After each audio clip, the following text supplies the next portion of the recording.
अस्सलाम वालेकुम। आज हम लोग क्वेश्चन 7 करेंगे चैप्टर 4 का। A company passed a resolution in general meeting to issue 20,000 shares of ₹10 each at discount of ₹1. Applications were received for 15,000 shares. Shares were allotted. Make the necessary entries and prepare the balance sheet. तो इसमें क्या बात हुई है कि general public को 20,000 share 10 par value पे issue करने की रेजोल्यूशन पास हुई है। मींस के 20,000 शेयर उन्हें इशू करने की इजाज़त मिली है, लेकिन डिस्काउंट पे। और यहाँ में परसेंटेज नहीं दी, उसने डायरेक्ट कह दिया ₹1, ₹1 का डिस्काउंट होगा हर शेयर पे। तो एप्लीकेशंस वर रिसीव्ड, और जो उसने एप्लीकेशन रिसीव की हैं वो 15,000। इसमें हम लोग ये भी देख सकते हैं कि कंपनी ने जितनी की इजाज़त दी है और दी भी डिस्काउंट पे है, ताकि लोग ज़्यादा अट्रैक्ट हों कि कम पैसों पे हमें शेयर मिल रहे हैं, पार वैल्यू पे नहीं मिल रहा। तो लेकिन फिर भी उतनी एप्लीकेशन कंपनी ने रिसीव नहीं की हैं जितने की इजाज़त मिली है। कंपनी ने उससे कम ही एप्लीकेशन रिसीव की हैं। तो इसका मतलब है कि कंपनी की जो कंडीशन है, जो उसकी फ़ाइनेंशियल पोजीशंस हैं या उसकी जो गुडविल है, उसके ऊपर अफेक्ट हुआ है, जिसकी वजह से लोग उसमें इन्वेस्ट करने से हेजिटेशन फील कर रहे हैं। इसी तरह के आपको क्वेश्चंस आगे यूनिवर्सिटी लेवल में भी आते हैं और उसमें पूछा जाता है कि क्या ये सिचुएशन में आप इस कंपनी में इन्वेस्ट करना चाहते हैं या नहीं चाहते। तो ये डिपेंड करता है कि आप लोग रिस्क टेकर हो कि नहीं हो। तो इस तरह आप लोगों को जब पता हो कि डिस्काउंट पे क्यों इशू किया जाता है, उसके पीछे क्या रीज़न होती है, तो तब आप लोग उस क्वेश्चन का आंसर भी कर सकते हैं। तो आइए अब हम इस क्वेश्चन को स्टार्ट करते हैं। इस क्वेश्चन में हमारे पास दो ही एंट्रीज़ होंगी, एक जो हम लोग एप्लीकेशन रिसीव करेंगे और दूसरी जो शेयर अलाट करेंगे। ना तो इसमें प्रमोटर की बात हुई है, ना ही अंडर राइटर की बात हुई है और ना ही डायरेक्टर की बात हुई है। इसलिए इसमें सिर्फ़ और सिर्फ दो हमारे पास एंट्री होंगी। एक जो हमें रेजोल्यूशन पास होती है उसकी हम एंट्री नहीं करते। हम लोगों ने जब एप्लीकेशन रिसीव करनी होती है और जब अलॉट करते हैं या रिफ़ंड का केस हो तो फिर हमने उसकी रिकॉर्डिंग करनी होती है। यहाँ पे हमारे पास पहले ही अंडर सब्सक्रिप्शन है। तो मैंने आपको पहले भी क्वेश्चंस में बताया है कि अगर ओवर सब्सक्रिप्शन का केस होता तो हमने इसको, जो हमें परमिशन थी, उतने से इशू करना था।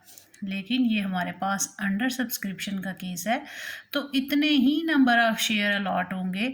इससे ज़्यादा जब हमने अमाउंट ही रिसीव नहीं की है, ना ही इसमें अंडर राइटर इन्वॉल्व है, तो इससे ज़्यादा हम इशू नहीं कर सकते।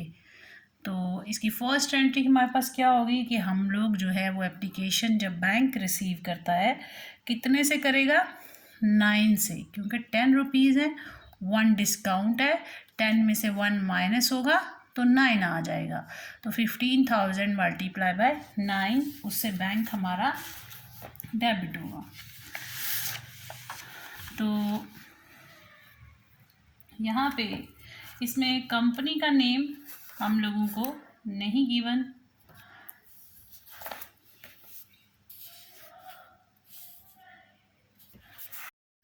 हम लोग यहाँ पे इसका जर्नल बनाते हैं। क्वेश्चन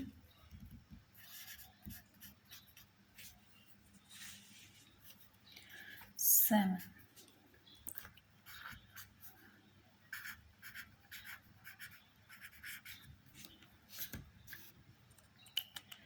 डेट वगैरह हमें इसमें गिवन नहीं है। हम इधर लिखेंगे bank account debit,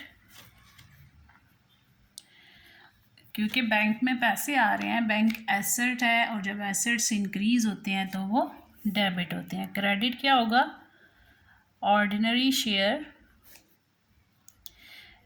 application account credit. तो अब नरेशन हम इसकी लिखेंगे being ordinary share application received from general public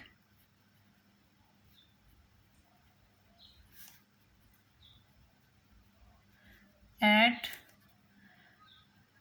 ₹10 and discount 1। हमने ₹1 डिस्काउंट दिया है और 10 हमारे पास इसकी पार वैल्यू थी, तो हम इस पर डायरेक्ट ये भी लिख सकते हैं एट ₹9। तो अब कितनी एप्लीकेशन रिसीव की हैं हमने यहाँ पे 15,000 और अमाउंट हमारे पास कितनी बन जाएगी 9, क्योंकि हमारे पास 10 पार वैल्यू थी, 1 डिस्काउंट था, तो 10 में से 1 को माइनस किया तो पीछे कितना रह गया 9 रह गया। अब इसको जब हम इसके साथ मल्टीप्लाई करेंगे 10 × 9 तो आपके पास आ जाएगा 135,000। बैंक भी 135,000 से क्रेडिट और ordinary share application account bank जो है वो 135,000 से डेबिट और ऑर्डिनरी शेयर एप्लीकेशन अकाउंट 135,000 से क्रेडिट। कैपिटल हमेशा हमारा पार वैल्यू पे क्रेडिट होता है। तो अब हमने इस लाइबिलिटी को ख़त्म करना है, इंटरनल लाइबिलिटी इंक्रीज़ करनी है। तो इंटरनल लाइबिलिटी क्या है, शेयर कैपिटल। तो हम ordinary share application account debit कर देंगे और क्रेडिट किसको करेंगे, ऑर्डिनरी शेयर कैपिटल अकाउंट। अब कैपिटल तो हमारा हमने 15,000 एप्लीकेशन रिसीव की हैं, हमें परमिशन थी 20,000 की, लेकिन 20,000 हमें मिली ही नहीं है। तो जितनी मिली है उतने से हम लोग कैपिटल को क्रेडिट करेंगे, क्योंकि ये लिमिट को क्रॉस नहीं कर रही हैं, ये उससे कम है। तो कैपिटल हमेशा अपनी पावर वैल्यू से क्रेडिट है। तो 15,000 × 10 किया तो 150,000 आ गया, लेकिन ये हमने 9 से रिसीव की थी, तो इसके हमने 15,000 × 9 ही करना है, तो 135,000। तो जो हमारे पास डिस्काउंट होता है वो डेबिट होता है, क्योंकि एक्सपेंस है, एक्सपेंस जब बढ़ते हैं तो वो डेबिट होते हैं। Discount on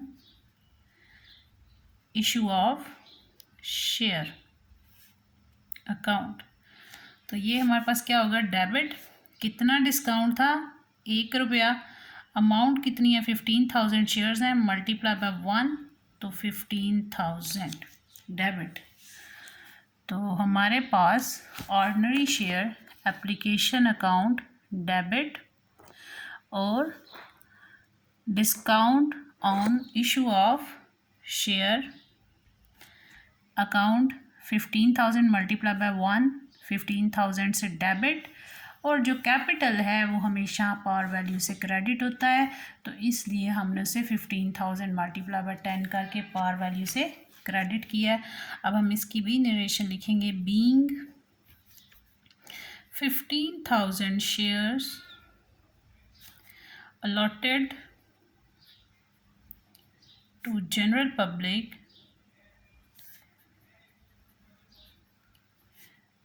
at ₹1 discount. अब हम लोग इसकी बैलेंस शीट बना लेंगे। बैलेंस शीट में देखेंगे कि डिस्काउंट का अफेक्ट क्या होता है। तो बैलेंस शीट के लिए हमें पहले कंपनी का नाम लिखना होता है। हमें कंपनी का नाम क्वेश्चन में गिवन नहीं है, हम लोग सिर्फ लिख लेंगे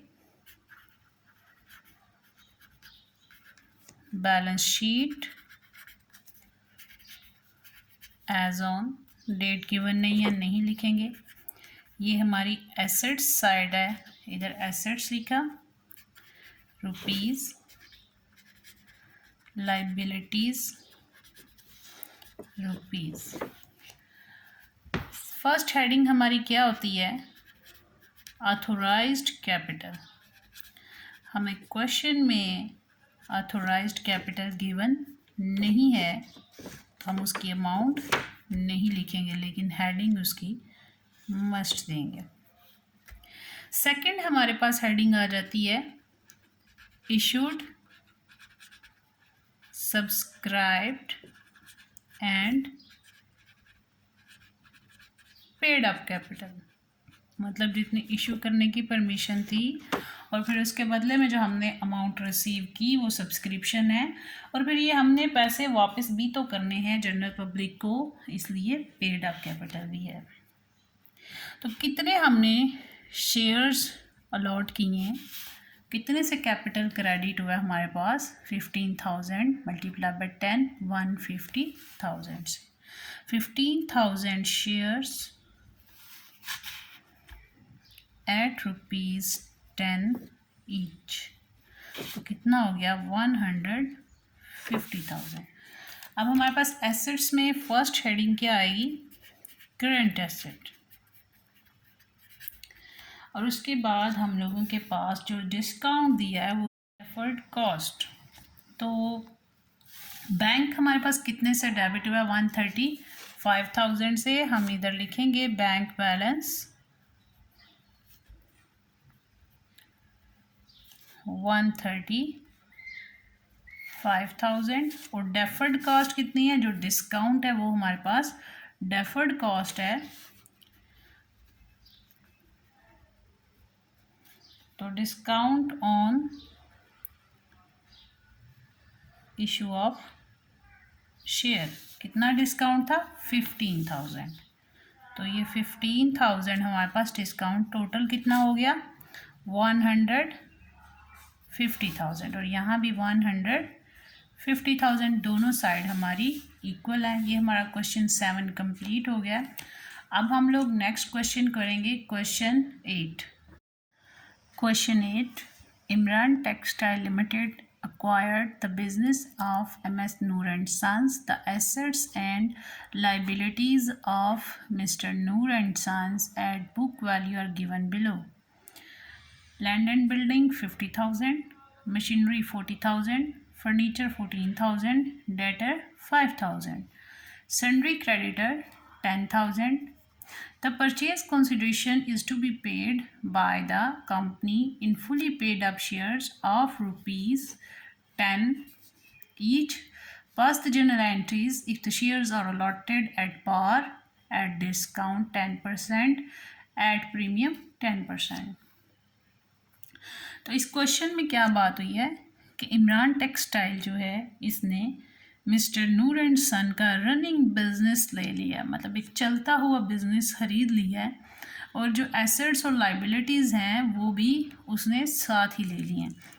अब उस बिज़नेस में टोटल एसेट्स कितने थे वो सारे गिवन है, ये आपके पास 5 4 90 100, ये आपके पास 109,000 टोटल इसके एसेट्स की अमाउंट बन जाती है, और क्रेडिटर कितने हैं 10,000, तो 109,000 में से 10,000 लेस कर दें तो 99,000 वो अमाउंट है जो हमने इसको मिस्टर नूर एंड सन को पे करनी है। तो कहता है कि अब उसको अमाउंट पे करने की बजाय वो उसे नंबर ऑफ शेयर इशू करेगा, और शेयर पार वैल्यू पे अगर करे तो क्या होगा, डिस्काउंट पे करे तो क्या होगा, पे इशू करेगा तो क्या होगा। तो सबसे पहले हम लोग इसकी परचेज़ कंसिडरेशन की रिकॉर्डिंग करेंगे। परचेज़ कंसिडरेशन में हमने चेक ये करना है कि जितने एसेट्स हैं उनको रिकॉर्ड करना है और लाइबिलिटी को रिकॉर्ड करना है, और देखना है कि अभी हमने कितनी अमाउंट है जो हमारी पेएबल है, और क्योंकि हम लोग ये सब हमने इसको इसके बदले में शेयर इशू करने हैं, हमको इसे पैसे पे नहीं कर रहे, तो हम लोग मिस्टर नूर एंड सन को क्रेडिट करेंगे, अपना क्रेडिटर उसे कंसीडर करेंगे। तो कंपनी का जो नेम है वो इमरान टेक्सटाइल लिमिटेड है,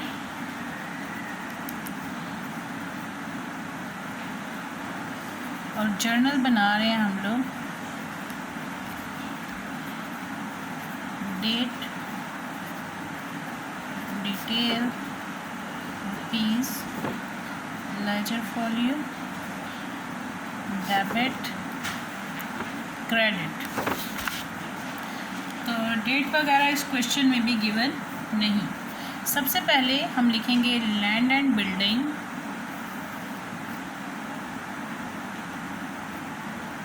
अकाउंट, फिर हमारे पास है machinery account,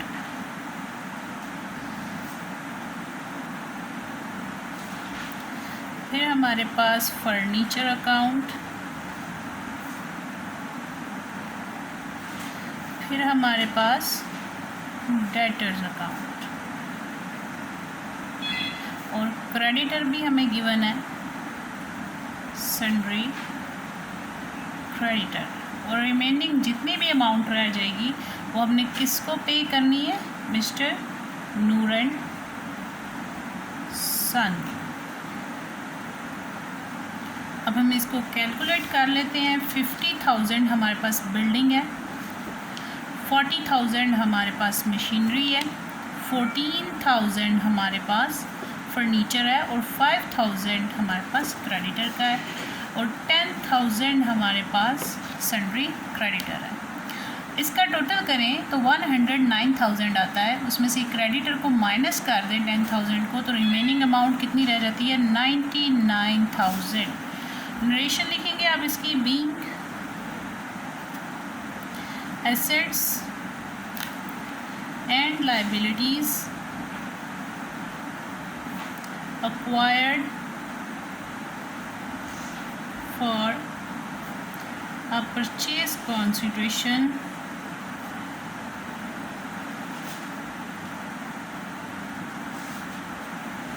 of rupees,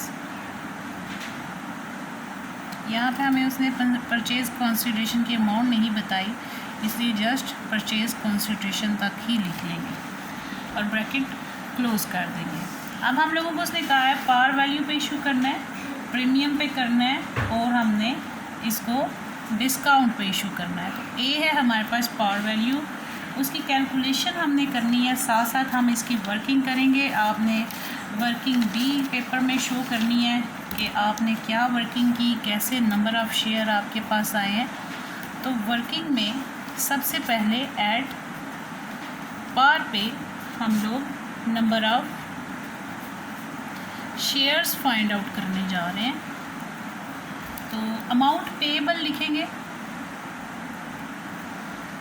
amount payable divided by issued price.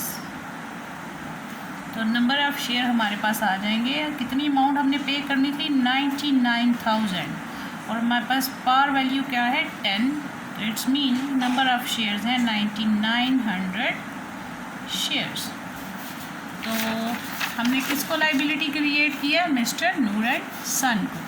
अब जब हम उसको शेयर अलॉट कर देंगे तो mister Noor and sons debit हो जाएंगे, अकाउंट डेबिट, और क्रेडिट हमारे पास क्या होगा, ordinary share capital account. Capital हमेशा अपनी पार वैल्यू से क्रेडिट होता है। 9900 हमारे पास नंबर ऑफ़ शेयर आए थे, 10 उसकी पार वैल्यू है, और हमारे पास कितने से कैपिटल क्रेडिट हुआ, 99,000 से। कि अगर वो पार वैल्यू पे शेयर इशू करता है तो ये रिकॉर्डिंग होगी, और हम नरेशन लिखेंगे, being 99 shares allotted at ₹10 in full settlement of purchase consideration।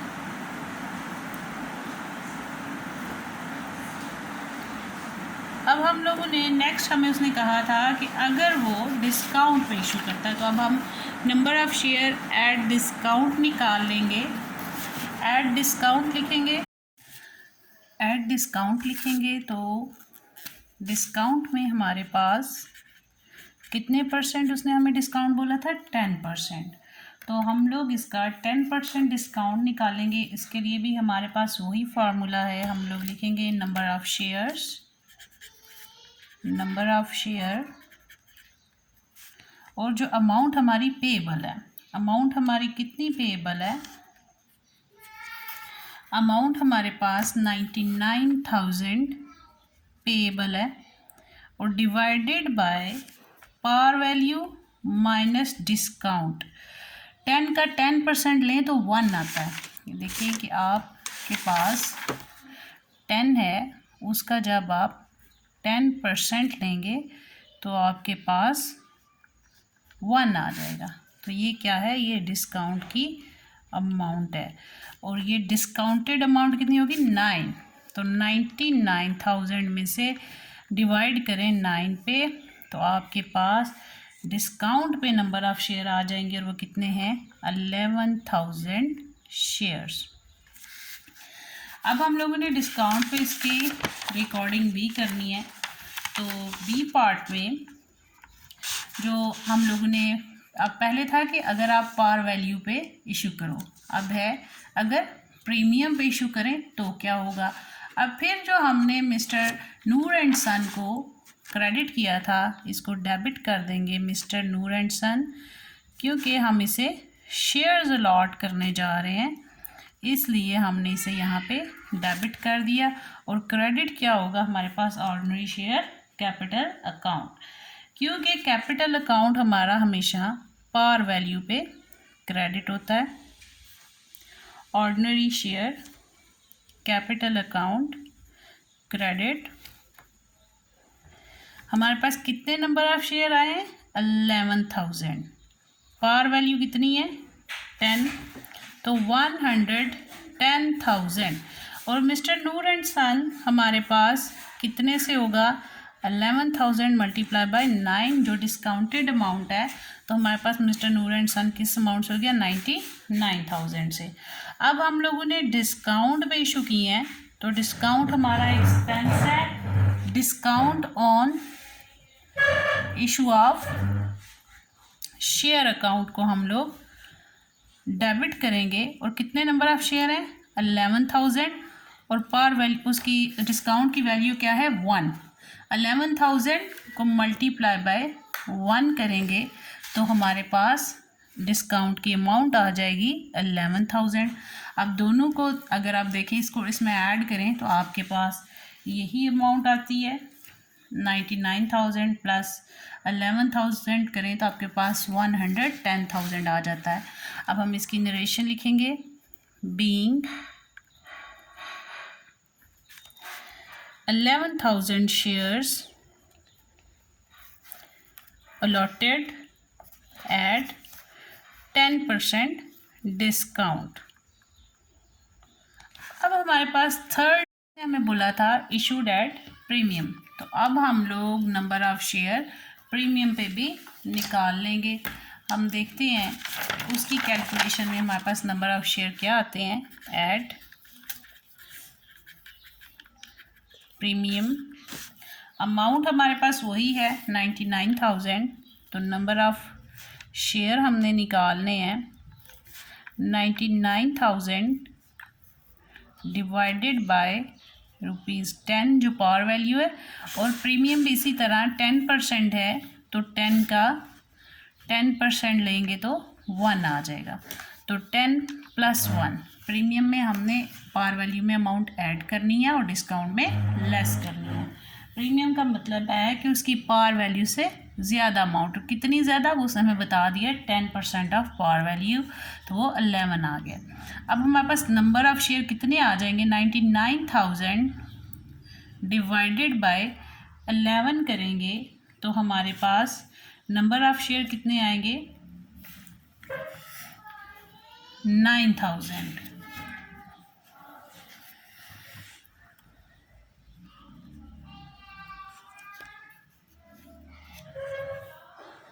पास जो नंबर ऑफ़ शेयर आ गए एट प्रीमियम पे। अब हम लोग देखें तो हमारे पास इसकी तीनों रिक्वायरमेंट्स पूरी हो रही हैं, एट पार भी, एट डिस्काउंट भी और अब एट प्रीमियम। अब हम इसकी रिकॉर्डिंग करने जा रहे हैं। तो जब हम प्रीमियम पे इशू करेंगे हमारे पास क्या रिकॉर्डिंग होगी, हम लोगों ने फिर यही कंसीडर करना है कि अब ये बिज़नेस अगर प्रीमियम पे हम शेयर अलॉट करेंगे मिस्टर नूर एंड सन को, तो mister Noor and son debit हो जाएगा, क्योंकि पहले हमने उसको लाइबिलिटी बनाया था, अब हम उसको शेयर अलॉट कर रहे हैं, वो इंटरनल लाइबिलिटी इंक्रीज़ हो रही है, तो ordinary share capital account credit होगा, ordinary share capital account credit, और ये अपनी पार वैल्यू से होगा। 9,000 हमारे पास नंबर ऑफ़ शेयर आए हैं, 9,000 और ये हमारे पास पार वैल्यू से क्रेडिट होता है, मल्टीप्लाई बाय 10 करेंगे तो 90,000 से कैपिटल क्रेडिट, फिर premium on issue of share account, ये भी हमारे पास क्रेडिट। कितना प्रीमियम था? 1। नंबर ऑफ शेयर हमारे पास कितने थे? 9,000 हमारे पास नंबर ऑफ शेयर है, मल्टीप्लाई बाय 1 करेंगे जो कि हमारे पास प्रीमियम की अमाउंट है, तो 9,000। अब इन दोनों का टोटल किया तो 99,000 आ गया। फिर हम लिखेंगे being 9,000 shares allotted at 10% premium. तो ये हमारे पास तीनों रिक्वायरमेंट कंप्लीट होती हैं, पार वैल्यू पे, प्रीमियम पे, डिस्काउंट पे और प्रीमियम पे। अगर आपको इस क्वेश्चन में स्टिल कोई प्रॉब्लम हो, कोई पॉइंट कंफ्यूज कर रहा हो, तो आप लोग उसको डिस्कस कर सकते हैं, कमेंट में आप लोग इसके बारे में क्वेश्चन कर सकते हैं। Thank you. अल्लाह हाफ़िज़।